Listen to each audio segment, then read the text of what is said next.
বৌমা, আমার একটু পানি খাওয়া তো, ঠান্ডা পানি দাও।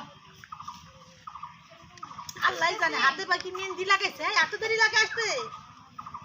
পানির পিপাসায় কেমন যেন বুকটা উত্তর লাগতেছে।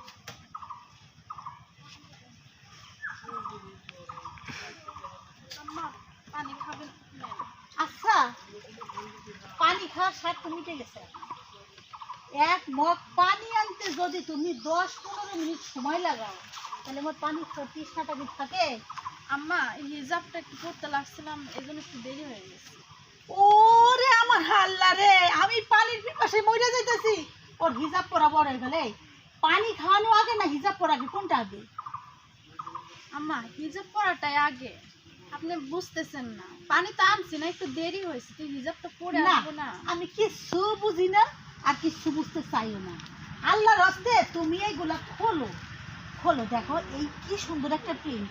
যদি এইটা দিয়ে আমার বালিশের কভার বানাতাম তাহলে কত সুন্দর লাগতো। এক কাজ করো, তুমি এই হিজাবটা দিয়ে আমার বালিশে সুন্দর একটা কভার লাগাই দিবা, আমি আরাম করে ঘুমাবো, ঠিক আছে? আম্মা, এটা কিন্তু ঠিক বলতেছেন না। মরজালা, আমার কত ভালো লাগলো যে আমি হিজাবটা দিয়ে একটা বালিশের কভার বানাবো, আরামও ঘুমাবো।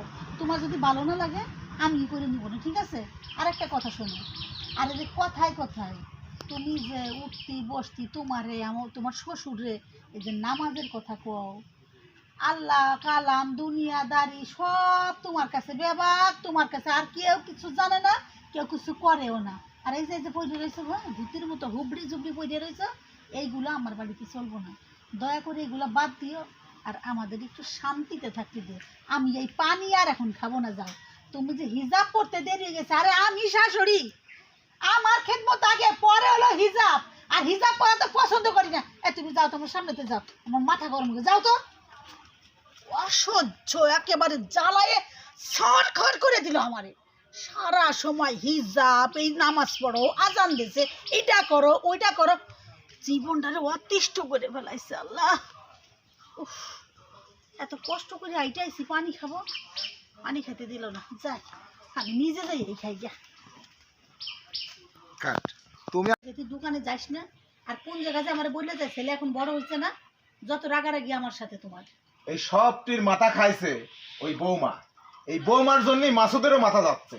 ও আসার পর থেকে আমার সংসার তো অশান্তি লাগিয়েই রয়েছে, একটু শান্তি করে ঘুমাস ফিরেও পারেনি। আসসালামু আলাইকুম আম্মা। ওয়ালাইকুম আসসালাম। আচ্ছা, তুমি কি দেখতেছাও না শ্বশুর শাশুড়ি এনে জরুরি কথা কচ্ছে, তুমি ভস করে ঢুকে পড়লে, কি কবে কও? আম্মা, আপনি বলছিলেন কাকিমা যে ঘাটি করতে, ভাজি করবো না ঘাটি করবো, এটা শুনতে আসছিলাম। আমার মাথা ঘাটো। আজ 3 দিন আগে আমি কইলাম টাকি মাছ আনি দিলাম, আমি একটু ঘাটি খাবো, তালা ও শাক লিয়া আছে যত সব।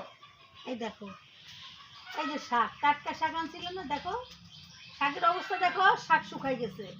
আর আজকে শুনতে জন্য আইছে যে শাক ঘাটি করব না ভাজি করব।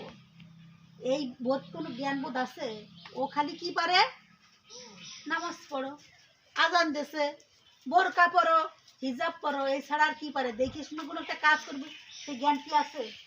এ চোখের সামনে যাও তো, ভালো লাগতেছে না, যাও ভিতরে যাও। আসসালামু আলাইকুম। ওয়ালাইকুম সালাম। ওয়ালাইকুম আসসালাম। চলে গেলাম একেবারে। আচ্ছা, এই সালাম কালাম দিতে দিতে আমার মনটা কেমন একটু নরম হয়ে যাচ্ছে। ও না, এই বউকে এই বাড়িতে রাখাই যাবে না। ও মাসুদের কব ওই বাড়ি থোয়া। তাই কও, এত যন্ত্রণা আর ভালো লাগে না। কোনো জায়গায় একটু বসতে পারবো না। যাই, এই আম্মা আজান দিচ্ছে, নামাজের টাইম হয়ে গেছে, নামাজ পড়েন। কোনো জায়গায় একটু বেড়াতে যাবো, কোনো জায়গায় একটু বের হবো, এইভাবে বের হইয়েন না। এইভাবে কোনো হাদিস কোরআনে নাই। হাদিস কোরআনে আছে ঢাইকে গিরে চলেন, বোরকা পরেন, ভিজা পড়েন। ওর জ্বালায় অতিষ্ঠ, যত বুঝা ও বোঝে, আমরা কিচ্ছু বুঝি না। বৌমা কয়ে ও দিন সকালে আমার আরামের ঘুম আর নষ্ট না করে, বুঝিছাও? আর আমি দোকানে গেলাম, মাসুদ তো নেই, দোকানটা আমি তাই খুলি গে, যত সব। আমার হয়েছে যত জ্বালা, এই বুড়িয়ে রাগারাগি করবি আমার সাথে। ছেলে কোন জায়গা যাবি সে কৈফিয়ত দেওয়া লাগবে আমার, সেই এক ঝাড়ি শোনা লাগবে। আর এই যে আইসে একখান বেটার বউ, হ্যাঁ, এর জ্বালায় আরো অশান্তিতে মরে গেলাম। না পারি সকালবেলা একটু ঘুমাইতে, না পারি কোনো জায়গায় একটু বসতে, না পারি শান্তি মতো খাইতে, ওর জ্বালায় জ্বালায় আমি একেবারে জ্বলে শেষ হয়ে গেলাম। ভাল লাগে না, অশান্তি।